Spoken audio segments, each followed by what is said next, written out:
I'm sorry. Maybe it's just me. Maybe I'm tripping, but something about Ronnie is growing on me in a funny way. I think he is one of the funny highlights in the show. Like he looks like he's built like a serial killer. He looks geeky, but the way he delivers some of his lines is just hilarious. I mean that in a good way.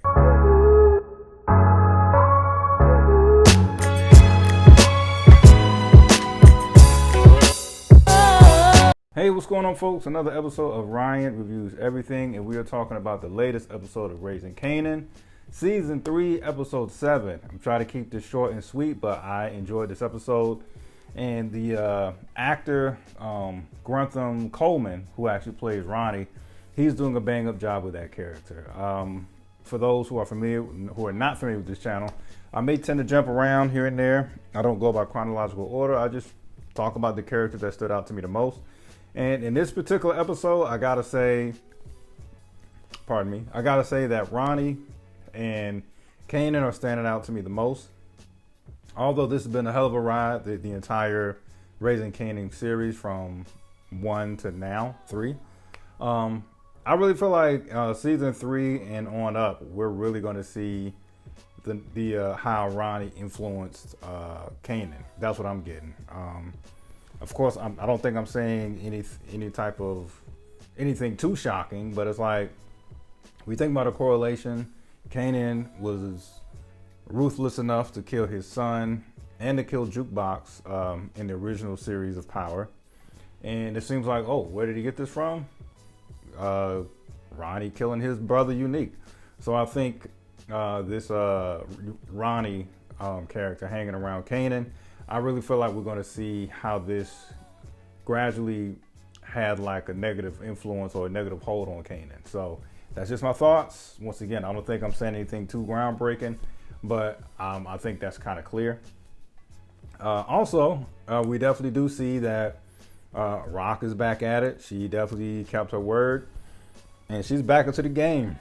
She's taking her jerseys from the rafters and coming back to the game. She's out here trying to pick up where Neek left off. Rest in peace, Neek. I thought Joey Badass did a phenomenal job as that character. But, you know how it goes. The show must go on. And so now with some convincing, Rock is taking over any type of responsibility. Not only is Rock taking over what Neek did, she wants to actually expand to multiple restaurants. So that's what we're looking at with that. And hey, man, I'm excited to see the old Rock back. She's tried living on the straight and narrow.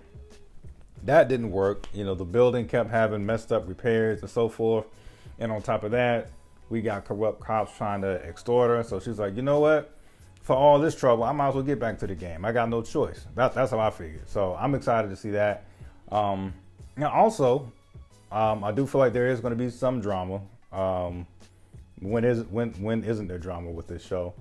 Definitely going to be some type of drama folding with Detective Howard actually keeping some important details from Rock. Howard is upset, telling Rock about, hey, Lulu out here, bumping his gums, this and the third, about to just mess everything up.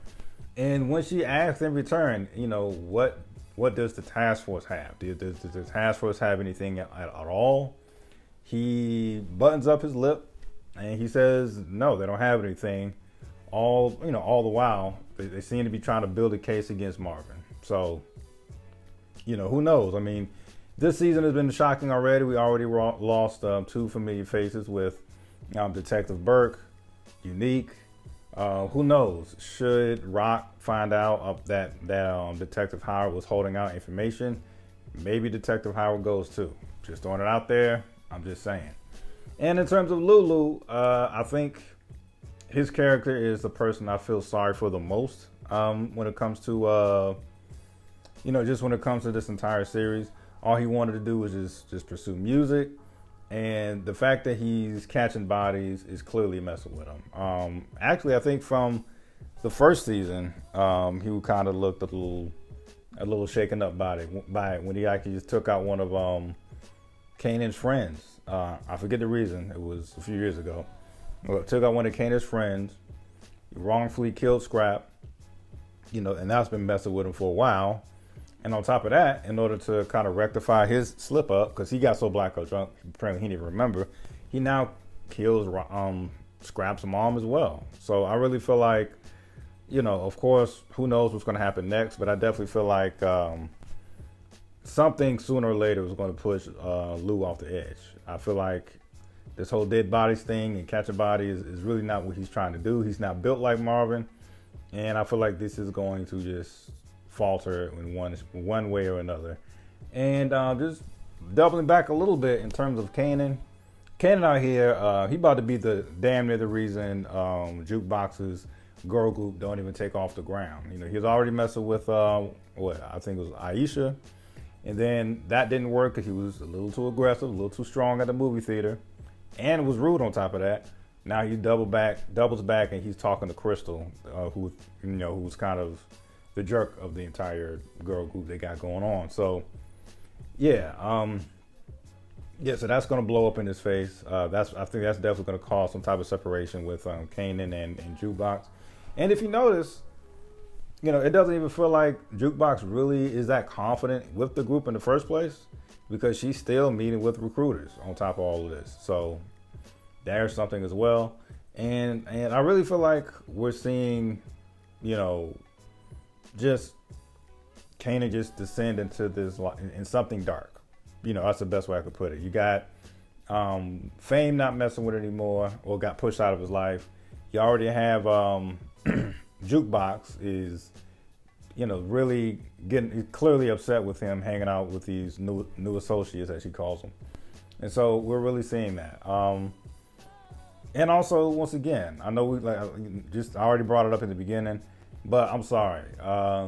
Maybe it's just me. Maybe I'm tripping, but something about Ronnie is growing on me in a funny way. I think he is one of the funny highlights in the show. Like he looks like he's built like a serial killer. He looks geeky, but the way he delivers some of his lines is just hilarious. I mean that in a good way. Like the whole exchange with Fame was hilarious. Like he wants to move back in with his mom, and Ronnie was like, "Why do you think your mom loved you like that?" This and the third. My mom don't love me. What makes you better than me? Like, it was just hilarious. So once again, Grantham Coleman is doing a phenomenal job. I thought that was hilarious. And he, as weird as he looks with the members only jacket, he definitely strikes fear into people. And we saw that with the guy at the beginning who had the carrier thing going on.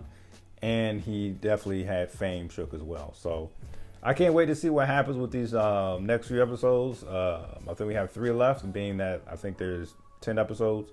And I'm excited. Let me know what you think. Love it or hate it. That's my review. Peace.